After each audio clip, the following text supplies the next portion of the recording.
Hi, I'm Frank Cowell, and I'm excited to share this clip with you from a Content Marketing Bootcamp that I ran recently. This clip is on buyer personas. Yeah, buyer personas. You've heard a lot about them, and they really are as important as you're hearing. Watch this clip, and I'll walk you through exactly how to define buyer personas for your organization. Check it out, and let me know what you think. Now let's talk about the buyer personas within that market segment. So for example, within your market segment, you're usually not selling to one person, right? There's usually several people in the mix. If you're in a consumer situation, it may be the wife, but husband's in the mix, possibly, right? Or maybe children are a voice in that mix as well. So this is kind of what we're talking about. Here's a B2B example that we're looking at. But if I am selling to the VP of marketing, right? This is kind of like my example with my agency. If I'm selling to the VP of marketing, then I have to consider that I'm not just selling to her, that there are a lot of people in that mix, because what's become really clear today is that nobody buys in a vacuum.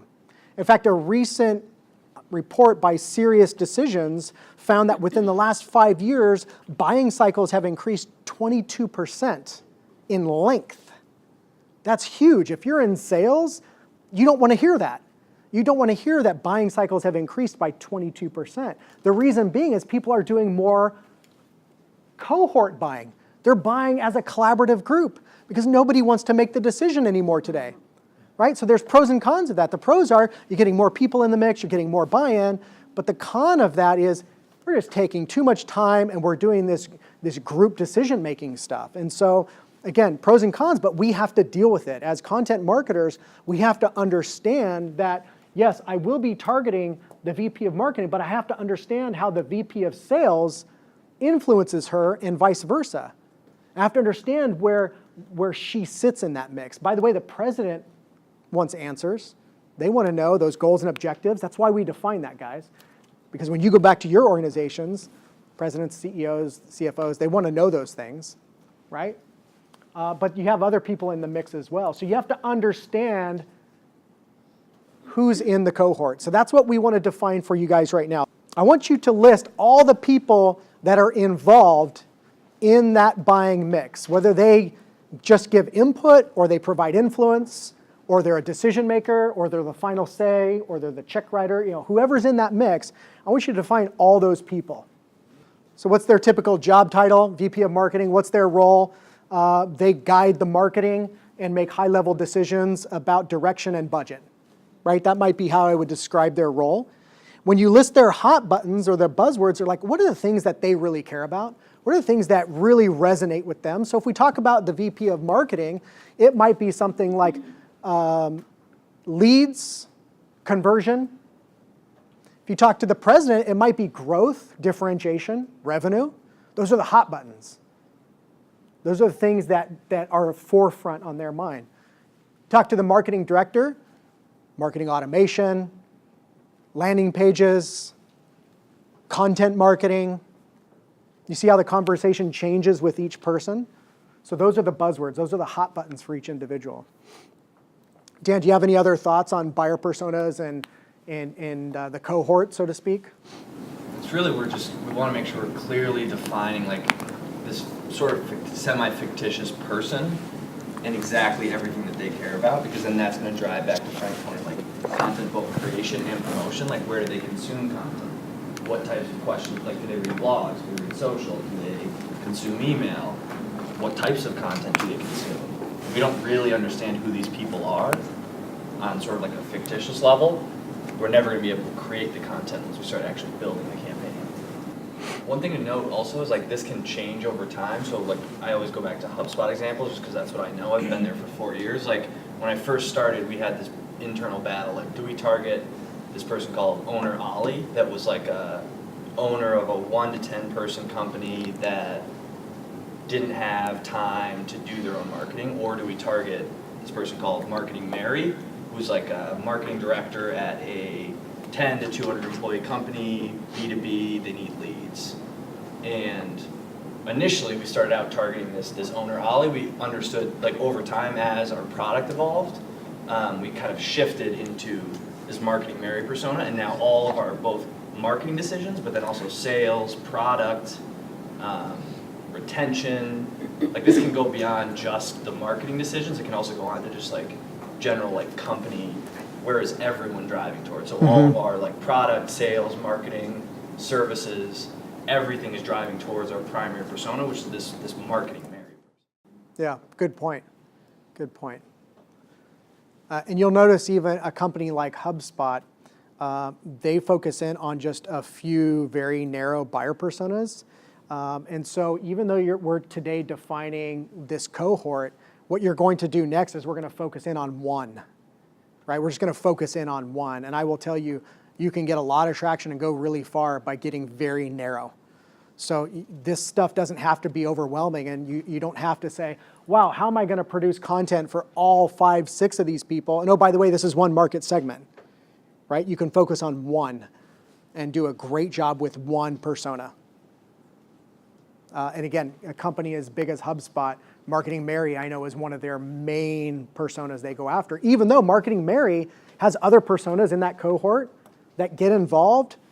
They do really well by just lasering in on Marketing Mary. And they have others, but that's one example of how. Like a primary persona, and then we have other, like, so we have like agency Andy, right? So this is like an agency owner. We sell to agencies. We have nonprofit Nancy or something, enterprise Aaron. We still sell to these people, but like most of our product decisions, our marketing decisions, our sales decisions are targeted towards our primary persona. And then we also have like a, I don't want to complicate this too much, but we have like what's called like a almost non-persona. Like these are people that we don't want to sell to, which for us are people that are typically like too small. They don't value sales leads. They don't value marketing qualified leads.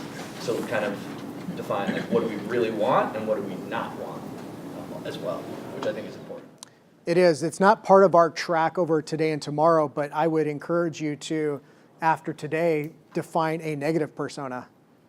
To Dan's point, I'd really define what you don't want. Another thing I would add to this, like in terms of buyer personas and like building these out, is we can think about these like conceptually. Like we can think what these people care about, what types of content they consume, what types of challenges or hot buttons do they have. But when you go back to like work, one of the best ways to actually figure this out is talk to frontline people that talk to the customers every day. You can even do customer interviews, right? So I have, we'll interview customers all the time to try and understand what types of content that we create do you like, what types of challenges do you have, like who are you on a very personal level. So like we can define them, but then also it's great to like get feedback from the actual customers and people that talk to customers every day. Here. Okay, so what we're going to do next now is I want you guys to pick one of those personas. And so hopefully you guys can see now we started today very broad and we're getting really narrow. This is where the magic lies in your content marketing, is by getting really narrow. Content marketing really sucks when it's broad and tries to appeal to everybody. In fact, I would say most marketing sucks when it's done that way. Especially content marketing, it's just not effective. So we're going to get really narrow. So I just want you to pick one of those buyer personas that you're going to hone in on, and that will be the lead focus for this particular content marketing campaign. What we're going to do is go through pages 17, 18, and you guys are going to build out what we call a buyer persona, and there's a template that it follows. This is kind of in plain document format, but they end up looking like this. So this is a real buyer persona for a client of ours. I've redacted it, so I'm not giving away their information, so that's why there's a big black bar up there. But this is Money Marcia, and we know a lot about Money Marcia. We know some very specific things. We know about her background and her ethnicity, how much she makes, how you would identify that person by observing them, where she goes for information and research and content, what her goals, challenges are, and how this organization helps her. And finally, the dynamic of how she sits in that cohort. So that cohort we defined, what's her role in there? What's the dynamic? Is she the lead? Is she constantly being pulled by another person in the cohort? Things you might hear her say. and any objections that she might have when engaging an organization like yours. Okay? So this is what a buyer persona looks like. We also include a photo, and we do something really fun. This is something that HubSpot has really kind of taught the marketplace and leads with. You do an alliteration with the name, right? So this is Money Marsha, and that's because Money Marsha is very driven and motivated to succeed, to excel, and earn $500,000 in income for her family, okay? So she's Money Marsha. So before you come up with the name, what I'd like you guys to do is fill out each of these sections for your buyer persona. Don't put the name in yet. Well, you can put the name at the top, the kind of the generic name you chose, but don't put on the first line the name yet. You're going to do that last. But I want you to give them a little bit of a background. What's the story? What's the background? How would you identify this individual? And by identify is if you were observing them, how do they behave? What are their mannerisms? What's some of the vernacular they use? Watering holes are where they go for information, common places for information and education. Goals, well, look, Money Marsha, make as much money as she can, looking to penetrate the luxury market, take it to the next level, recognition of her success. Challenges and how you help. So one of the things to keep in mind is buyer personas should be a living document. So this isn't set it and forget it. This is set it and revisit it every few months, every 3-6 months, and revisit and see if the data you had either anecdotally or from hard research is still accurate. So you want to keep updating them. But the reason for specificity is because you want to feel like it's a real person. You want to feel like, okay, I can understand this person. I'm going to write in that vein. And of course, ongoing analysis of your content performance will help you understand if you've got that right. And to Dan's point, keep talking to people. So pick up the phone and call your subscribers, people who end up on your list. Hey, I just want to find out why you subscribe and how can I provide you value through our content? There's nothing wrong with that. Can you imagine if you got that phone call, you sign up for a blog and just say, hey, thanks for being a subscriber. I want to know what kind of content you find valuable because I want to make sure that this is one of the better subscriptions you've got in your inbox. Wow, amazing, right? It just takes talking to people and really getting close with your buyer personas. Thanks for watching. Again, let me know what you think in the comments below.